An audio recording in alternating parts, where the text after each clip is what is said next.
First of all, thanks for doing this.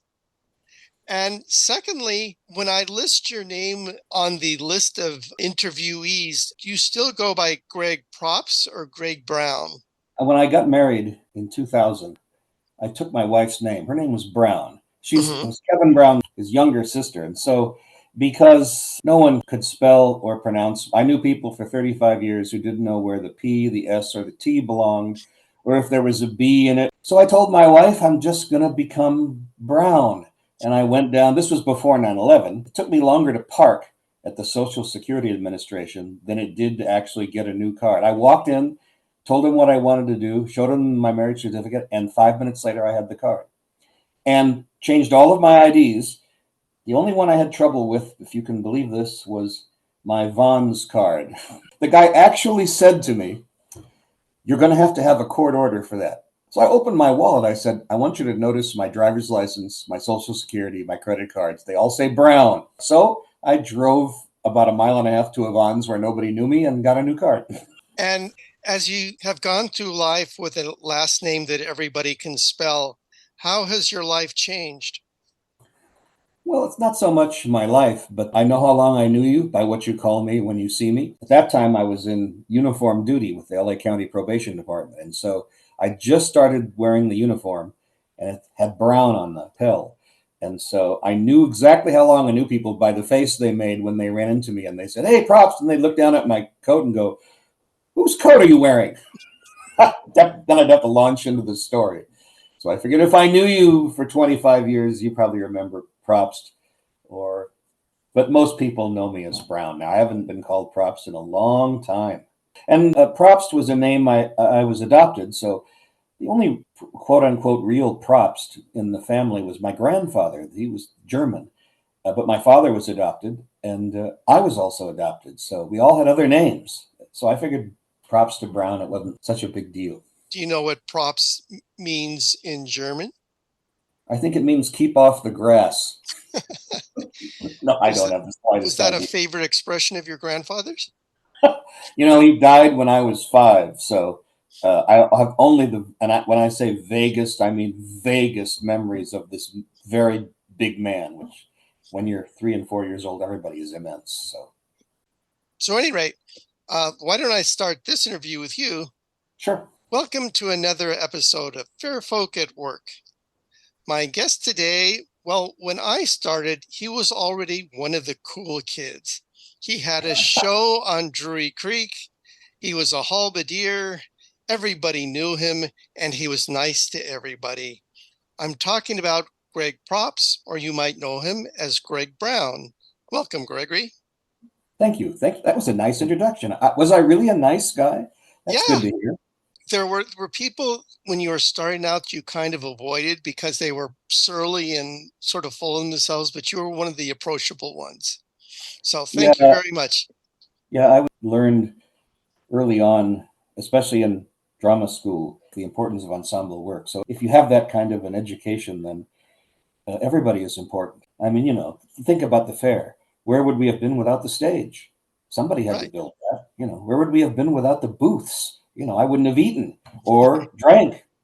So the costumer, everybody, they're all equally important. It just so happens that we get this instant recognition from being on the stage, but there would be none of that without all of these people. I just make it a habit of trying to be agreeable. And the fair is the ultimate ensemble piece of work. What we did there is so unique to that time and place because there was so much emphasis put on the construction of it, the operation of it, the language of it, the performing of it.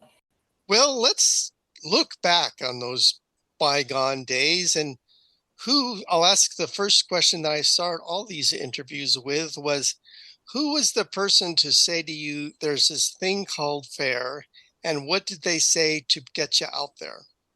I went to high school and had a good friend in high school, a guy named Joe Rohde. We were pals. And when he was in college, he had a roommate, this guy, Kevin Brown. And so I used to go out to Occidental College and hang around with Joe. And inevitably, when they became roommates with Kevin too, come springtime, they said, "Hey, we're going to the Renaissance Fair. You want to come?" And I said, "What the hell is that?" It's because I lived in Woodland Hills. He said, "No, it's right out where you live."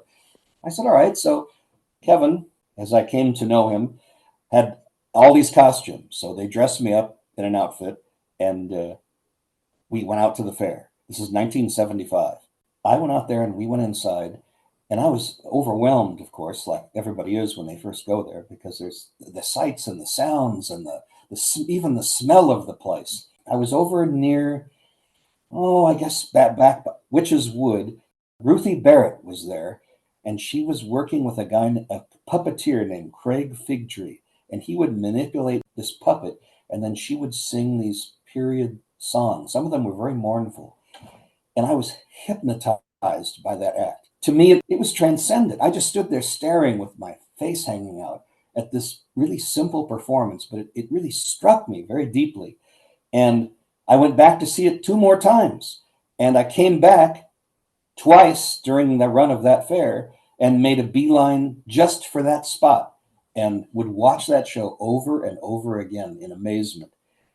And then the next year, Kevin said, "You know what? We could be a part of that," because he had been, while I was doing that, he was networking with the St. George, which was the nobles. At that time, the queen was Peg Long. And so there was a whole ensemble around her of people and they used to have workshops. So Kevin goes, "We'll go to the workshops and we'll make our own costume." So I made this costume. When I see the picture of myself in it now, I think, oh boy. It looks just like I was no seamstress, that's for sure. But we did that, and then next year we were in St. George. And so, that was all improv. So we'd walk around. I was Sir Humphrey Gilbert. That was my character.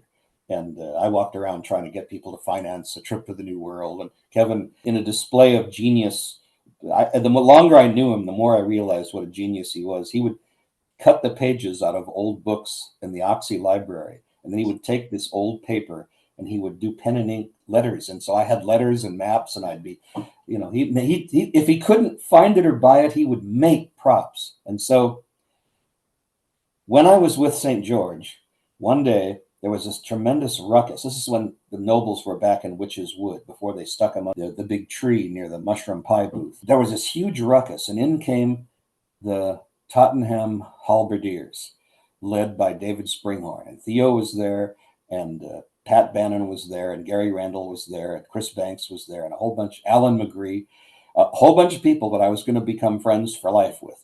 And when I saw what they were doing, all that anarchy and goofing and laughing, I said to myself, what am I doing over here pretending to go to the New World? So every time they would come by, I'd make a beeline and buy somebody a beer, and we'd laugh. And then the next year, David said, "You know what? We do this show, Pyramus and Thisbe." He goes, "We need a new wall." Because Pat was, as I was coming into that group, Pat was going out. So I met him all over in an apartment in Hollywood, and we rehearsed Pyramus and Thisbe. And then the next year, I was performing in it. And then David moved over to doing the Elixir of Life. And so I took over running the show, producing in a sense. So I would make sure I had all the costumes and the props. In the morning, I'd run up to the fruit booth and collect all these chunks of watermelon that we'd cut down into small rinds for the audience to throw at us at the end. And I'd make sure everybody was there. And I'd organize the rehearsals before. And if we were going to miss somebody, I was always be responsible for finding somebody to come in and replace. Because we went through a lot of Pyramuses. Mark Conlon was the first one. And then I had a buddy, Robert Bagaska, who filled in for a season. And then this guy, Jay Downing, filled in for a couple of seasons. And then David came back and did Pyramus for a minute. And then in time, I did Pyramus and Thisbe for 9 years out there. In time, Theo moved out of the role of the sheriff. And David said, "Hey, do you want to do the sheriff and Elixir of Life?" And that show was hilarious. I just loved that show. So when he asked, I almost had a heart attack because I was, oh, yes, I'll do that. And so then I started doing Pyramus and the Elixir of Life on that same Drury Creek stage. And that was a great stage to work on because there were so many incredible talents who worked that place. There was a magician named Mark Hendrickson. He had a show on that stage when I first started working there called The Icy Cock's Crow. It was really a pretty funny show. And there were a bunch of guys from Behind the Orange Curtain who did The Reeves Tale, Jim Boris and a bunch of these guys. That was a great show. And of course, then came the emergence of Adam Long and Jess. in the Reduced Shakespeare Company, and that was a great show. And so it was a great place to work because you were just surrounded by people who had that same goal, get the laughs, but they all did it very differently. You know, the Reeves-Tale guys were really committed to a kind of authenticity. And Pyramids and Thisbe was more like a burlesque show. When I first started doing the show, they gave us grief because we'd be done in 20 minutes. And then that left too much time for the audience to get out of there. So I started throwing stuff in. We started doing the Shakespeare School. That was a way of adding 5 minutes to the top of the show. And then they still weren't happy. So then we said, okay, well, I came out with this stick and I'd put it down in the middle of the stage, stamp my feet so people would clap along with it. And then I'd run over and leap over the stick in a little tiny jump and then take a bow. And the people, I remember the first time I did that, Mark Conlon said, "What in the name of heaven are you doing out there?" I said, I'm padding. And then it got to be where some of the people who saw the show were disappointed if I didn't do it. And the only reason I did it was because I was just standing there. I thought, what can I do to throw a minute or two back? And at the end, on the 9th year, that same stage manager was giving us grief because we were running over a half an hour instead of being, and the other shows were complaining we did too much. That was a great place to work, and there were so many great people who worked there, and it was such a thrill to work with them. I remember when Adam Long was a little kid running around backstage, they had a blowfish that was varnished and it was on a stick. And I can remember when Adam Long was a kid, he'd be running around the grounds of the fair with this blowfish on a stick, trying to get the other little kids together to do a parade, that he would lead. When they started doing the Reduced Shakespeare, I was just astounded by the audience's reaction to that show. Even in Elixir, we used to get a good applause, and the people used to come back and see our show over and over. But when they did that Reduced Shakespeare thing, that lit up the audience like they had electricity shot through them. It was, you could just stand and watch it in awe. They were such talents. And in time, as Kevin Brown became higher and higher in the entertainment hierarchy, he started writing the Noon Show and the Queen Show, and then he wrote me into the Queen Show as the Spanish ambassador. And that was the end of my day. I'd do Pyramus and Elixir in stages, 3 shows of each. So I'd do 6 shows in the Jury Creek stage, and then I'd make a beeline for the main stage costume shed and put on that crazy Spanish ambassador suit. And then I'd go up and wait to come down and have turkey legs and beer cups thrown at me. That was I learned a lot from David Sprinhorn about being the bad guy, So I used to watch him because I was part of his posse when he'd come in the Noon Show. And What is the secret to being the bad guy? having fun.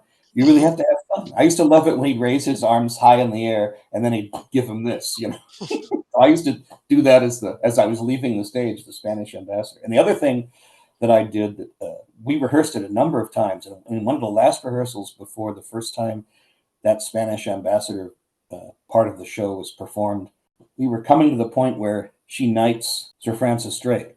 And I'm supposed to yell out, "This is an outrage," and say, "The King of Spain will not like this." And I thought, you know what? What if I just threw a tantrum and just stamped my feet, just put my fists up and danced across the side of the stage in rage, and I'll throw my hat down on the ground. So I didn't tell anybody I was going to do it, and I did it. And poor Luisa had a heart attack because she thought it was hilarious. And so afterwards, Kevin said, "Do that, keep doing that, then leave the tantrum in." And of course, the audience responded in the same way. They just hated me, I was such a baby. The thing about the fair is because there's no critic, you can take a chance and do things. When I was doing Pyramus and Thisbe and was actually overseeing it, so to say, I used to tell the guys, look, the first show of the day, there's not that many people.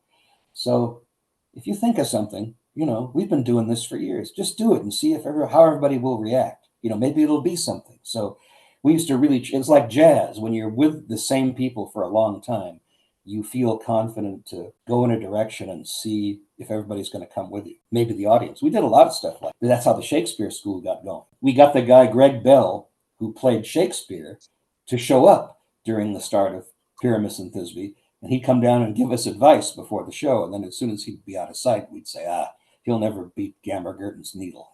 And tell me a little bit more. What was the Shakespeare School bit? I don't remember that. I had the idea so we wouldn't have so many people paid in the show.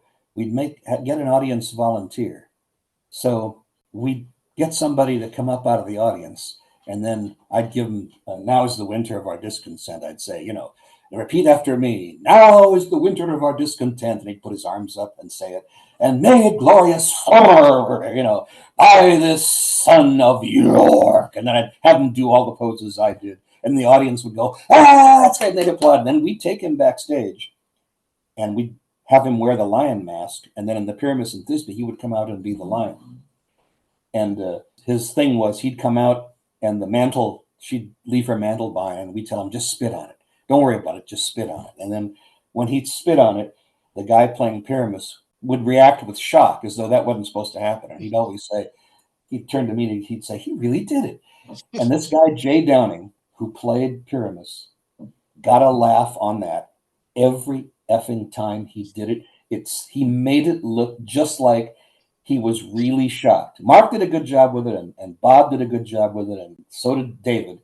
But Jay Downing, I just talked to him the other day, and I told him, I'll never forget he really did it. You always looked like you were absolutely shocked, and you did it 3 times a day for a whole season, always got a laugh. And it wasn't really a big laugh, but he could get a big laugh out of it. But the Shakespeare School was an effort I believed that, and still believe, that one of the things that makes the Faire work as well as it did was because it's so inclusive.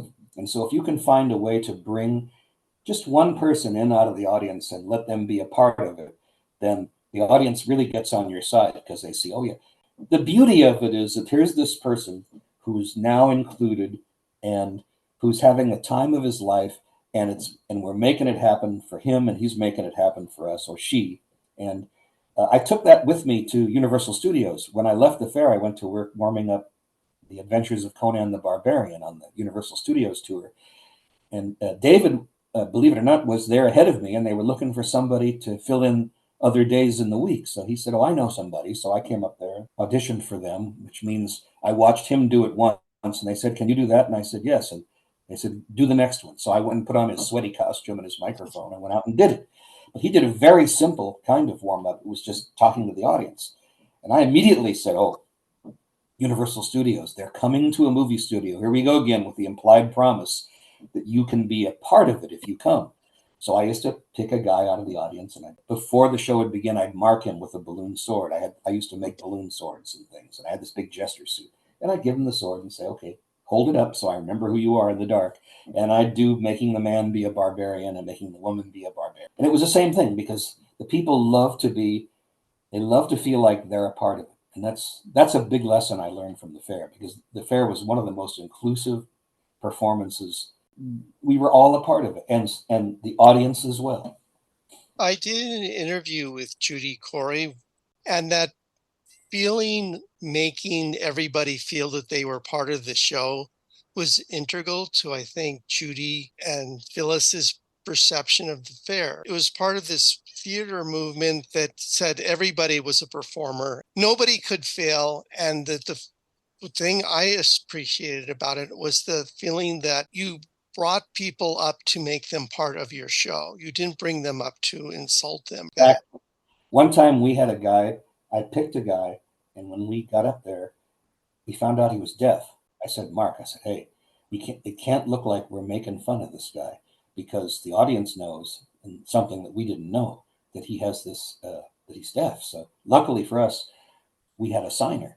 At that point, they were putting signers on the shows over there. So I got to the signer and I said, look, the fellow who's playing the lion is deaf. So I'm going to keep a little upstage so he can see what you're doing and you can communicate with him about what's going to happen. So we had her tell him what we wanted him to do, put on the head and spit and growl like a lion.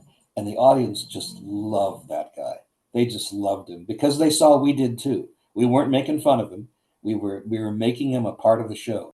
That was really a very memorable performance for that reason, because we all were kind of misty about it because it worked out so well. And the audience really manufactures. You have to give the audience a chance to manufacture your character sometimes. I used to do a thing in the morning for about an hour before my first show where I had a huge goblet, and I would go and sit and lean up against a hay bale in the shade and I'd pull my hat down a little over my eyes, like I had gone to sleep.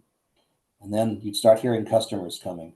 And it wouldn't be before the 20th person had gone by before somebody would say, "Oh, look, it's the town drunk. Go ahead, let's get a picture with the town drunk." And so they'd come around, and then I could lay there for an hour and without having to speak or move or do anything and draw a little crowd of people every somebody always wanted to sit down, and sometimes they'd say, "Oh, give him some beer, he's empty, give him some beer." I used to teach stage and street technique, and I'd say, you don't have to work very hard to entertain. The audience will tell you who you are sometimes. There was a kid, I admired this kid. He used to run around all day he'd find a piece of wood off the ground, and he'd offer to sell people a piece of the true cross. And I thought, there's a guy who knows. He just picked a piece of wood off the ground and he's got himself a gig. And I used to always, the other thing I used to try to teach in stage and street technique is you only need 50 feet of material. 50 feet, because as soon as it gets crowded in there, that the people pass by you, you get out your good couple of lines, and then the next 50 feet is coming, go start all over again. And you'll be busy. You could be busy the whole day, and the same two people won't hear your witticism twice. I said, because you remember what it was like out there. It could be, the weather could be stifling, the crowd immense. And so you didn't want to you didn't have to jump up. I admired the cookie jester for what he did, but man, he put in a day's work.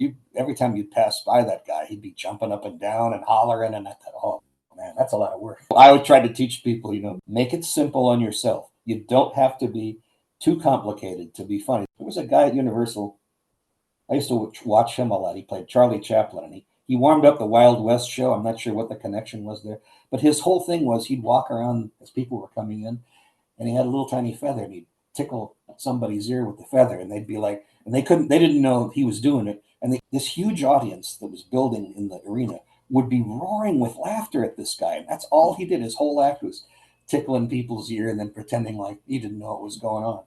Its simplicity is sometimes a great virtue. Another great thing was I tried to teach people is use the guy in front of you. Is he wearing something strange? Is his shirt, there could be a piece of apparel or a lady. I said, that a lot of times your audience will give you your material, and there's no critic. So, what, if nobody laughs, well, it's simple is best.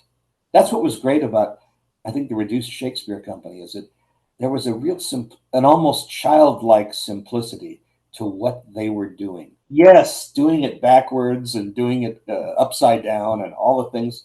I used to watch that and think that's genius right there. That's real genius. I'd like to ask a question at this point. Before you were going out to Faire, how did you see did you have a theatrical background before you went out to Faire? I just did plays in high school. And there came a time after I left high school, I took simple vows as a monk. And for nearly 2 years, I was studying with the Marianists, the Society of Mary. First in their novitiate, which was this isolated place up in Santa Cruz. And then after I took my simple vows, then I went to what they call the Scholasticate, which is college. So I was in Honolulu, and they had a college there. After I left the order and came back to Los Angeles, I had a job working nights in a hospital. And something, I was thinking about what I had done, and that's when they drugged me out to the Faire. And I thought, what, this whole business of performing, I really have a feel for it. So I put myself through the American Academy of Dramatic Arts and graduated in 1979. So I think I missed the 78 season because I was still in drama school. So when I came back for the 79 season, all the guys were giving me shit. They said, "Oh, look, the actor has returned." Of course, I did learn a lot about performing. And it really, a lot of what I learned in drama school made me more professional in that sense. So when I took over and later Pyramus and did Elixir, there was a lot of things I learned, technical things that helped me. But the performing, I did it until I was about in my early 30s. And then I saw that it didn't seem to me that I was rising to the occasion. So I thought, I had to ask myself, do I want to be a gypsy? Because I knew a lot of gypsies and they were very happy. I said, will I be happy as a gypsy, or do I want to? And then lo and behold, a guy who was a stuntman on. At that point, I was appearing in the Adventures of Conan the Barbarian as a wizard, and still warming it up on my off days. So a guy who was a stuntman on that show worked in the probation department. He used to say to me, he goes, you have the right mentality to work with kids. I said, what do you mean by that? He goes, well, I work with all these kids in detention. I go, how do you have a county job and you're here all the time? He goes, well, I work in a camp, and I go in on Friday at 2 in the afternoon, and I get off Sunday at 10 p.m. and I get paid for a week, but I'm there 2.5 days. So I thought, hey. So the show closed a few months later, and by the time the show closed, I already had my papers in, and then I did 20. He was right. I did 25 years with LA County probation, and I retired as a director. And he was right. There's a lot of connection between working with kids and being a performer. I could never get the department to train people in the technique of working in front of other people. I was a professional already at that, so when I got there, I just had to adapt to my audience, which was mostly gangsters. But I was very successful at it. So, but that's a credit to. What were the lessons of Faire that you found directly applicable to your work in the probation department? Well, I knew how to get in front of a group of people and keep their attention. Yeah, that's very important. And most of the people who do that job, who work with these kids in detention facilities and camps, are not trained to work in front of other people. They don't know how to stand. They don't know how to project their voice. They don't know how to get attention. I never, ever, ever would raise my voice, because when it would happen, maybe once a year or so, then I would get everybody's attention, because they knew if I raised my voice, oh, something's wrong. But I work with guys who would yell all the time. And I try to tell them, I'd say, if you yell all the time, people are going to think that's just talking. You have to pick your spots in a performance for when you're going to take it down real low and when you're going to make it really big. What were the techniques of Faire specifically that you were able to apply to working with youth? Making it inclusive. You see, you have to always make it inclusive. I used to never act as though I was, like there used to be a show where the stunt show where the guy would say, I'm the boss and you're nothing. And his partner would say, yeah, you're the boss of nothing. And I really tried to make my relationship with the minors in my day rooms or in my camps inclusive, so that they would feel it wasn't just me telling them what to do. It was me showing them a way of doing things, and then letting them know when they were doing something right. Because there was a lot of yelling and shouting and stuff there, but I didn't. It wasn't a success. I knew I wasn't going to be successful unless I played it the same way I did as a performer. Because for one, I wasn't big, and I posed no threat to anybody. There were guys who, as soon as they came on in the day room, the kids would get quiet because they looked like Man Mountain Melvin. They figured, oh, well, okay, we need to listen to this guy. I had to have a different approach. I had to make it, and also integrity is another thing that informs your work as an actor, but also as a person. If I told some minor that I was going to take care of something, I'd take care of it, and then I'd make sure that they knew, even if I was off shift, that I'd taken care of it, and I'd bring back the result and say, hey, I took care of this. And they knew that I was off at 2, but here I was at 4, having solved some problem. Once you develop an image of honesty and compassion, that serves you very well, because then I didn't have problems with fights. I don't think I had a fight in my day room in the whole 2 years I spent working in juvenile hall. I think I had one fight in the 2 years, and I used to supervise 120 kids in a dorm in camp. And I think I had one fight and it wasn't even a fight. It was a drive-by. This kid ran up and socked another kid in the back of the head, because they had respect. They wouldn't, because they knew that I was going to take care of them, that I was going to do it the way it should be done. And I gave clear instructions and showed respect and compassion to them. And I got the same in return. One time I was at a gas station, and this lowrider pulled up, and the guy got out of the front seat. He was getting gas, and I was getting gas at the next pump, and he started mad dogging me. I thought, oh shit, he must recognize me. And he kept looking at me, and it was making me nervous. I thought, man, this guy must know me from somewhere. Whatever it is, he's not happy. And then I heard a voice say, hey, he's cool, man. He's cool. And I looked around the pump. There was 4 guys in the car, and the guy in the back seat. He says, "Hey, remember me from JK?" I said, yes, I do. So I went over and gave him some dap, and I thought that's where, in a situation that could have gone very badly, but there was somebody who knew me, who knew who I was, and so I got a pass for whatever reason. So One of the things I've always said about the fair is that the audiences there were to be entertained, and if you were halfway willing to meet them, they were going to be entertained. yeah, I agree with that. I used to have a friend who'd say, the audience is going to bring you 89%. You just got to show up with your 11 and you'll be fine. And I used to think, he's right. I did a lot of plays in equity wavering, but the audience, they come to be entertained. They don't come to be critical. They don't come to, to be angry. They come to have a laugh or to invest in what you're going to do. And so all you have to do is provide your part and don't let them see you sweat. It's the implication of the fair is, a party. It's going to be a party, and I'm going to be a part of the party. There's going to be drinking and laughter and good food, and you know what? Because of Phyllis's brilliance and Ron in creating that place, that once you came in the gate, you could get lost. Once you came through those gates at the beginning, you were part of it. It was all around you. And all you had to do was just surrender it just a little bit, and you'd have the time of your life. That's what happened to me. I went the first time, and I kept coming back. Did you see that lovely article that Gillian Bagwell wrote? Yes, I did. I love that. That was really a nice. I shared it out on my page and on Kevin's page too, because I thought people should read that. I want to hear a story about. I directed. Did you know I directed the Noon Show?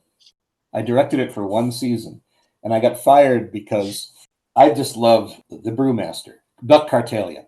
I just loved that guy. I used to love watching his strongman show, and I thought he was hilarious. Kevin asked me to direct the news show. I said, "Oh, this will be great." So I told Buck, I said, "Look, Buck, do me a favor. You don't have to do it in rehearsal, but when you do the brewmaster, go find some silly prop and just come out and when you do your little dance or whatever, use your silly prop, whatever you're going to." So he'd show up with like a huge lightning bolt or a blowfish and what I didn't know was that Will Wood just despised that whole part of of the show. He couldn't stand Buck doing all of the dances and making his chest dance and all the rest. So after about the second or third performance, he got to Phyllis, and then Kevin told me, "You're off the Noon Show." I have a picture of, I don't know who took it or how they got that moment, but I found a picture of the Noon Show, and when I was backing up David, and we're right at that point of the show where he says, "That's not good ale," and everybody leans in, and at that moment, David had taken his cape and thrown it over my head, so I was blind, and at the same time, I was standing next to Buck. He reached down and grabbed a hold of my cod. It was like when we said farewell to Jay Downing, and we had everybody come on stage and spit water on him during "Come Tears Confound," and it was his last performance as Pyramus, and somebody made a tape of it and put it on YouTube. Jay said, "Do you remember that when we spit water all over me?" I said, "Yeah, I remember that." He goes, "Go to YouTube and enter 'Come Tears Confound.'" And I thought, "Oh my God." Oh yeah, and I made friends. Of course, there's people I talk to still. Some of them every day, some of them every week, who became friends for life. My first wife and my second wife, all of us are connected by the fair, and all the people that I'm really the closest to at this time of my life are people I knew out there in Agura. That was a wonderful, wonderful experience, and I was like you. I tried to cherish it every day because I knew it wouldn't last forever. Uh, but I was so grateful to have the years I did. I'm getting the impression that you have acted with just about anybody who's anybody at the Renaissance Fair for the 70s and 80s. Oh yeah. Did you ever have a favorite bit that you always knew would get a laugh? I have to think about that. Well, the throwing the tantrum in the Queen show always worked. The first time I did it, it broke everybody up on stage in dress rehearsal.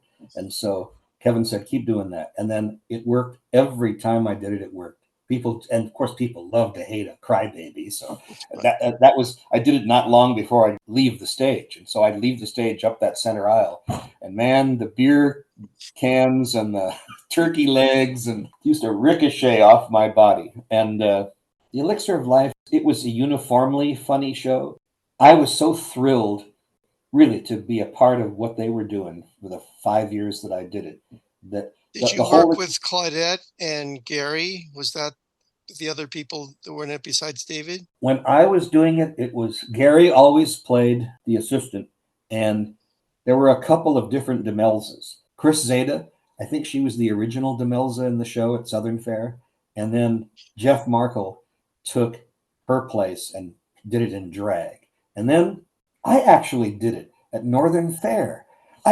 Somebody sent me pictures of it, and when I saw the pictures, I thought, why am I dressed in drag? I honestly don't remember playing the part, but man, I think it was Marlene Bellinson had easily a dozen photographs of me in the Demelza costume. I thought, I'll be damned. So I played Demelza. I played David's part when his daughter was born. His wife was in labor for like 28 hours, so he wasn't there of a Saturday. So we wanted to get paid, so I said, okay, I got Jim Letchworth to play Basil, and I did David's part, and I forget who did the sheriff. I think it was Craig Fleming. And then none of us had played any of our parts before, but we all pretty much knew the show. So we ran through it very quickly before that day's performances. And then we knocked it out. I have a picture of myself dressed in David's costume. I look like mini me in his black robe. It looks funny. And somebody got a picture of that too. It was a photo op made to happen. I mean, it was if you were just walking by on the street and you looked down at the stage at Drury Creek, you guys were sure to be presenting a tableau that would make people pause. That's what I actually learned from David, actually, was that you're always on stage at the fair and never just stand there with your hands just hanging by your sides, but always strike a pose or always be giving your focus to something. Yeah, David is a brilliant, brilliant performer. I was thrilled to work for him and with him. And you know, a lot of times uh, he has a very mercurial temperament, so you had to sometimes walk softly around him. And Jeff Markle is the same way. He has it's kind of a mercurial temperament. So sometimes they would backstage, we'd be on stage getting laughs, but backstage it could get a little sometimes uncomfortable, because not everybody is. Once we got out on the other side of that curtain, it was business as usual. You could never tell from the, as you know, funny on stage doesn't guarantee funny off stage, and or brilliant on stage doesn't necessarily mean brilliant off stage. And there was a lot of characters and people on the fair site where you had to be forewarned is forearmed. I wasn't ever in Phyllis's circle, so to say, but I was around the circle. I knew a lot of people who were in it. And so she was super nice to me, though. She was always nice to me. Even I think I don't think she was particularly crazy about Pyramus and Thisbe because we were this close to being an out and out burlesque show. But she let us go for 9 years, with that stuff, or some of the more topical jokes, the Def Leppard joke. We had a lot of stuff that was treaded the line of. Did you ever talk to her about her sort of vision for the fair? I didn't know her well enough to have a conversation with her, only to say, hi, Phyllis, or how's things, Phyllis? Mm-hmm. She had a very, I'm going to say, a limited circle of people who, most of them went back with her to the old days. Will, Judy, J. Paul, people who they were all young together, when back in 1964 or 5, when they were doing it in their backyard. People, Michael Kember, and a lot of those people were there from the very beginning. You look at Jim Kalo, he was another guy. He'd been around for so long. What did you feel about Northern Fair? I did a couple of Northern Fairs. Northern Fair wasn't really my cup of tea, but I did do a couple of them. We had some of the best Elixir of Lives and the worst Elixir of Lives we ever did at one of those Northern Fairs, because they had us up in the caravansary stage, which is very intimate. And so we just killed it up there. I mean, really, just the audience. It was the laughs. And we did one there was another stage that was up the road above the in-yard stage where we did Pyramus and Thisbe, and we killed it there too. It was so intimate. There was so few distractions because you were off the road. And then they put us on the in-yard stage right there at the crossroads, and the shows died. That's where shows go to die. The nearest person was 15 or 20 feet away. There was 2 ale stands going full blast and parades going by, and it was just a nightmare. The worst part was it was at the end of our run at that Northern Fair when they moved us down. We'd done all these great shows. The funniest show, the funniest laughs anybody ever got in Pyramus and Thisbe, we got up there on that little stage up the road. It was a kind of laugh. It was like a tidal wave. You could hear it moving back from the front of the audience to the back, and then it caught like a wave, and it rolled right back up to the stage. And I don't kid you when I say that we stood there in tableau for about 5 minutes till that laugh finally ebbed away. And it had nothing to do with the show itself. It's because the Thisbe, who was played by Bonnie Walker, had a lighter and a pack of cigarettes in her bodice, and when she bent forward, they fell out on the stage. And we were all looking at this lighter and these cigarettes, and that's when the audience, this laugh just started. It was crazy. I never had a laugh like it before or since. It was like a tidal wave. It just rolled right out and then came back and crashed on it. We just stood there with our faces hanging out like, is this ever going to stop? There was something else that fell out of her bodice, but decorum prevents me from referring to it. And I'm sure it was the specific reason why that was so funny.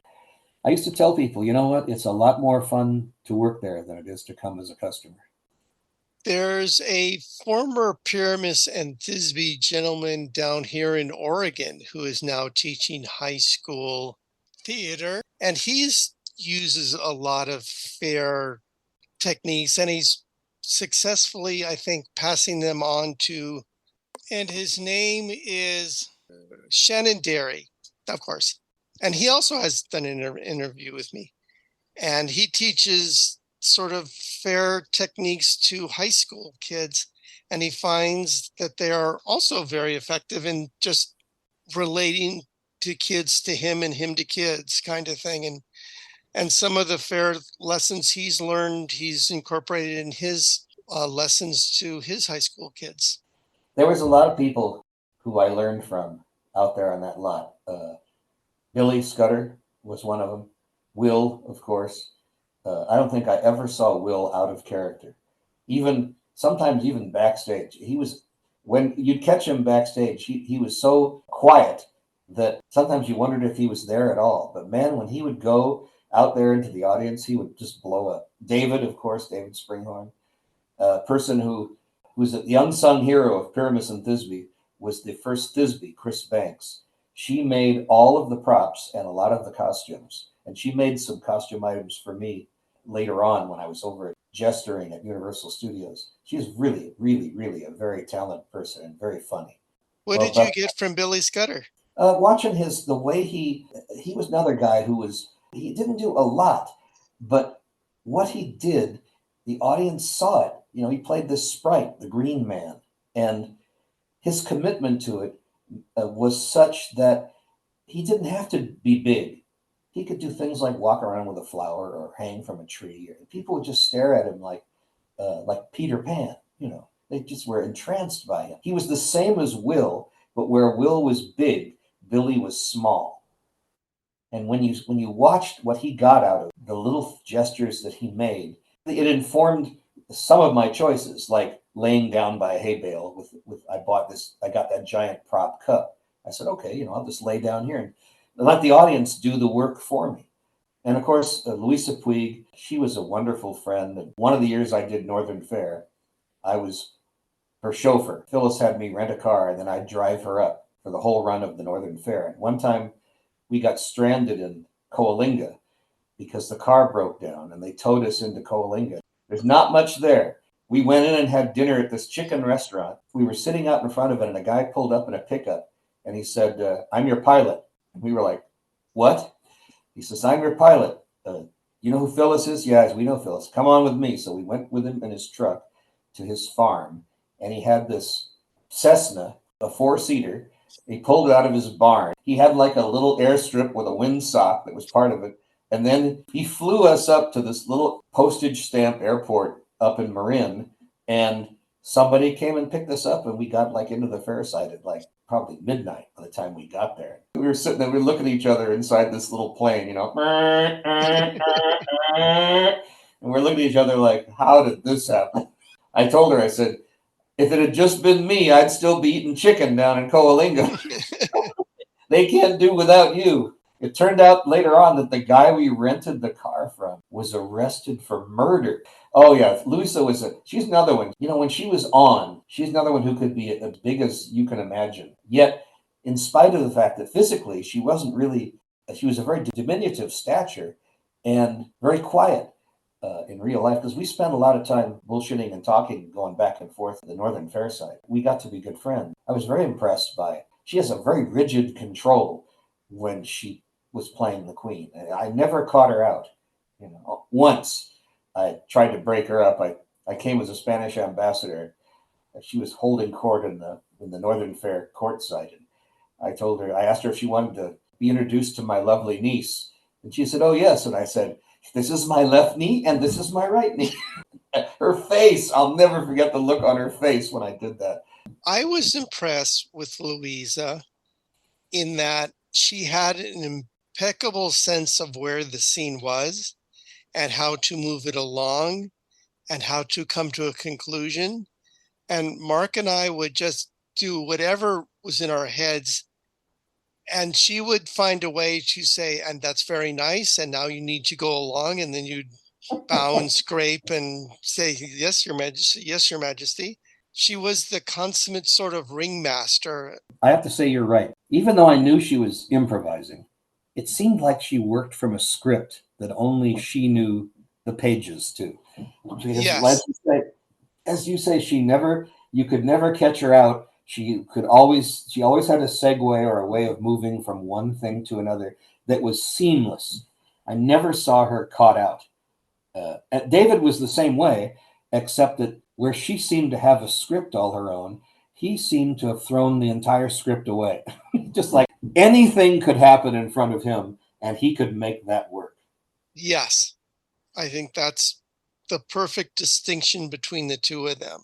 My reading of it is that it's a question of discipline. They have the same discipline, but it expresses itself in a very different way for each of them. Whereas Luisa always appears to be completely controlled, which is in the nature of playing the Queen of England, obviously. Right. David, being a clown, he can do exactly the same thing, but with the appearance of an utter lack of control. And he has how would I put this? Photographic knowledge of lines and bits. And so if you spend a lot of time around him, there's a certain amount of repetition. It's like the old 50-foot thing. You know, every 50 feet you can, bring back. He has an encyclopedia of gags and insults and put downs that he can reach into and apply to nearly every situation. Because when you're around him a long time, you see that there's an element of repetition, but it's very carefully judged and used. When I first started the fair, that was the one person I didn't want to be caught out with in the street, because he would literally rip the pantaloons off you and leave you in the dust. And the same could be said of Adam Long. Yeah, he's another one at the peak of his powers. Another one who has this ability to appear to be completely out of control, but it's a very carefully measured lack of control. All of that stuff he did in reduced Shakespeare shows, I just watched that and I think, wow. It's no wonder that guy is over in London somewhere counting his pence. Gold doubloons. In fact, when I was working as a probation officer at El Camino Real High School in San Fernando Valley, they were doing the history of the world, that one. In fact, there was a controversy about it because they had a poster of it with George Bush like smoking a cigar like Groucho Marx, and they made him get rid of the poster. The parents were protesting, first of all, that the show would be performed, but second of all, I got a copy of the poster and mailed it to Adam. I said, "You're never going to believe the controversy that has arisen around your show here in the West Valley." Oddly enough, only miles from where that whole thing kicked off. I'm going to ask a counterfactual question now. All right. If you had never done Faire, how do you think your life would have turned out? I can't imagine that. Honestly, I cannot imagine what that would have been like. It seemed like, I was drawn to that thing, like so many things in your life. Somebody says to you, "Hey, let's go. You want to go to this Renaissance fair?" I don't even know what the hell it was. I thought, do I really want to go out to it?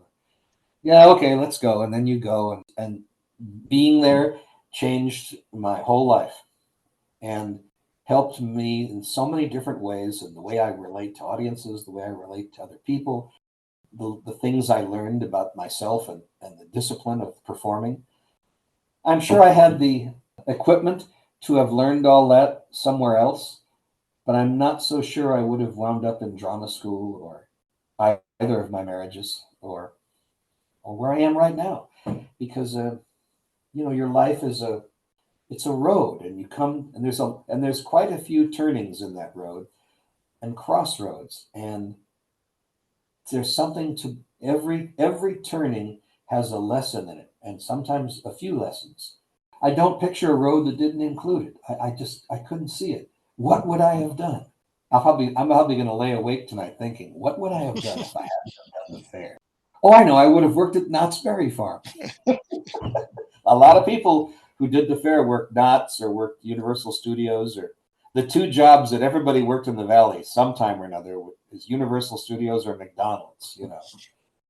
I did it in reverse. I did Universal as an adult, and that was the funny thing about working Universal was that there's so many kids who work there that even my own managers as a performer, most of them had come out of the workplace, so they'd all been show controllers or food workers, and they would talk to you like you were just starting college, like you were a kid, and it was very hard for the people of my who in their 30s and 40s who were on the show to get lectured like they were 17.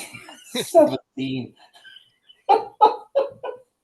Have some show manager come up and start talking to you about your performance, and you're thinking, does this guy know anything about acting? Does he really know anything? But he is the boss. So Jeffrey Markle did Universal too, right?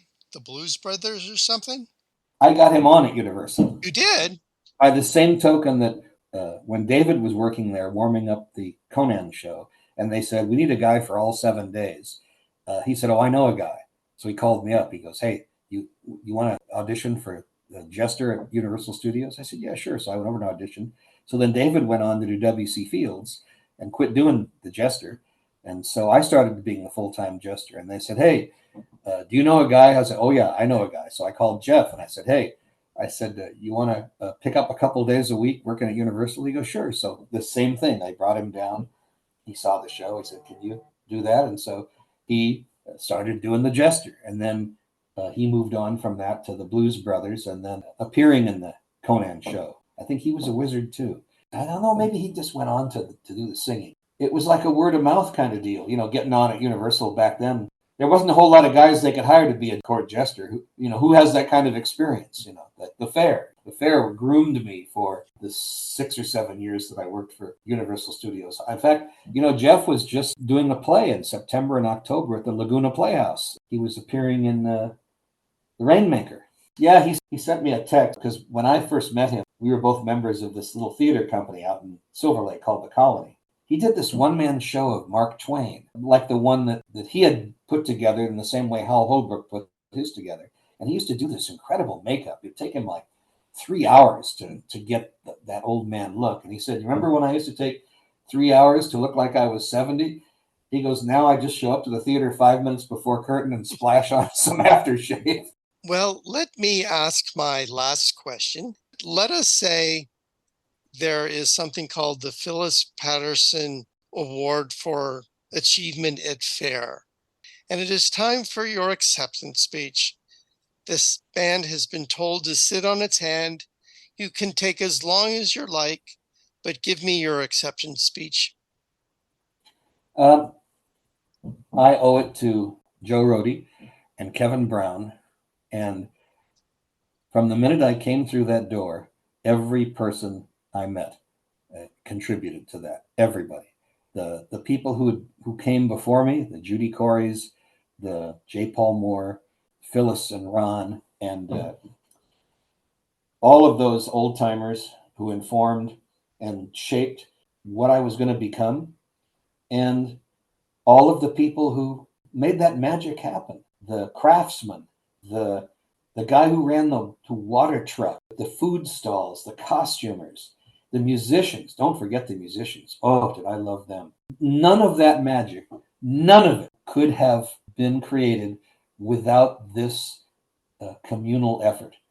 And you certainly nobody does anything alone. That's an ensemble kind of performance, and it's an ensemble kind of way of creating.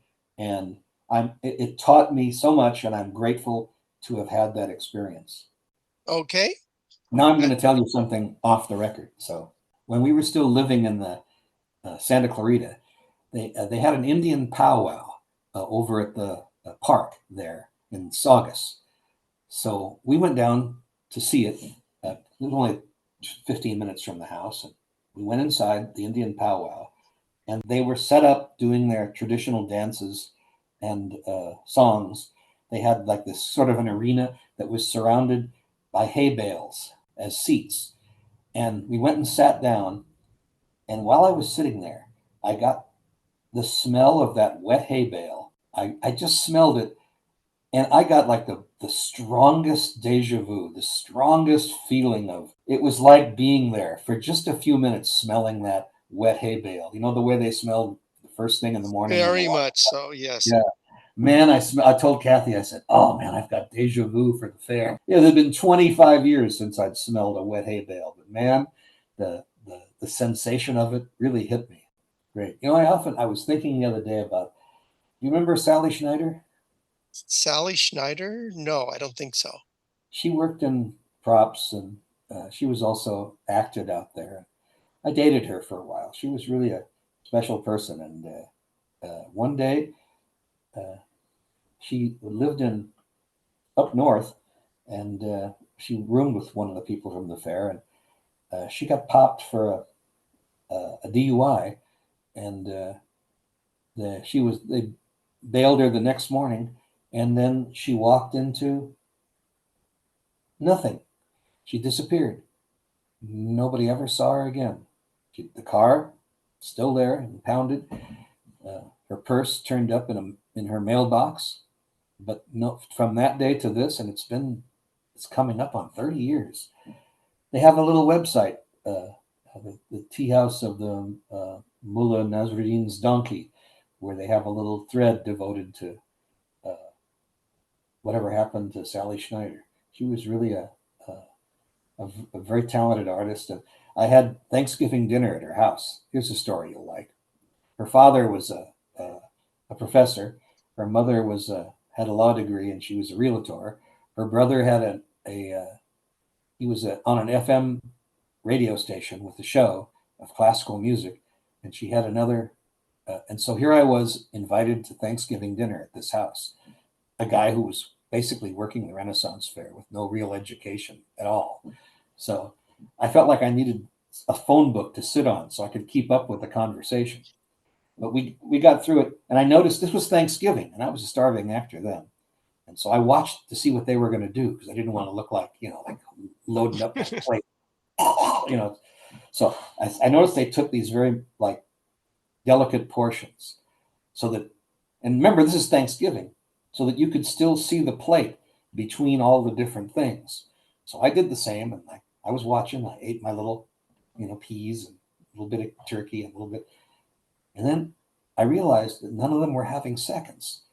I was like, oh no. So then all the plates went away, and we hobnobbed for a while, and then I went home, and I told my roommate at the time, I said, I've just been to the sparsest Thanksgiving. I said there was more food on the table after we ate than before we started.